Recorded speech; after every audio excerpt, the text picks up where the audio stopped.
onto the top step of the podium comes race winner in Buenos Aires, Antonio Felix da Costa, onto the top step for Amlin Aguri.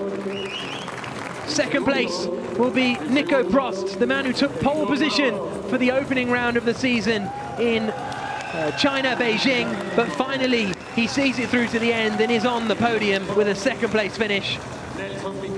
And in third place for the second race in a row on the podium, Nelson Piquet Jr.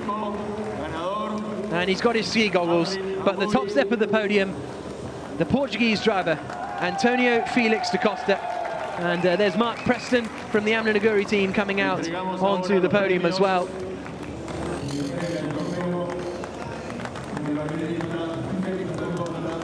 First of all, he's going to get his trophy as he holds it aloft. Da Costa wins in Argentina. Superb performance, as we have come to expect from the former Red Bull young driver. He's a proper driver, isn't he? Yeah, really good. And one of those young Red Bull guys to which Formula One wasn't necessarily an option. May still be in the future, I suppose, but it's a bit of a long shot now. And there is the winning trophy for Mark Preston. There's a happy man right there. Taking victory in the FIA Formula E race for Amlin Aguri. How they've turned it round. You know, it was you had to be there, but you also had to have the pace to win this race. It doesn't matter, what you do. You've got to have the pace to take victory. And Amlin Aguri have done a wonderful job to take victory. Nico Prost will receive his second place trophy now. And I think he'll be relieved to finally sort of properly get off the mark and be right up with the sort of championship challengers. Yeah, as you say, the championship has tightened up now, and Prost is starting to be a contender there. The fight is on, and especially when you take into account dropped scores.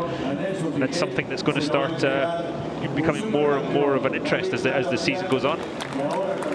We saw Valeria Mazza handing the second place trophy. There is David Nalbandian, the tennis player, former world number 3, Wimbledon finalist in 2002, handing the trophy to Nelson Piquet Jr. So a wonderful performance for the Amlin Aguri team, taking their first victory in Formula E. 4 races, 4 different winners, and 4 different victories for teams as well. It's the champagne on the podium. Mark Preston gets the soaking, and he is loving it. Never tasted victory as Super Aguri in Formula One, but they have victory here now as Amlin Aguri in Formula E. A wonderful performance for Antonio Felix da Costa, who once again shows why he is one of the top young talents. Nelson Piquet Jr. has his ski goggles on again, which does a good job actually of protecting him from the spray. It's not too a foolish idea, but that's the man of the moment. Victory for Antonio Felix da Costa. Bring on Miami. Absolutely.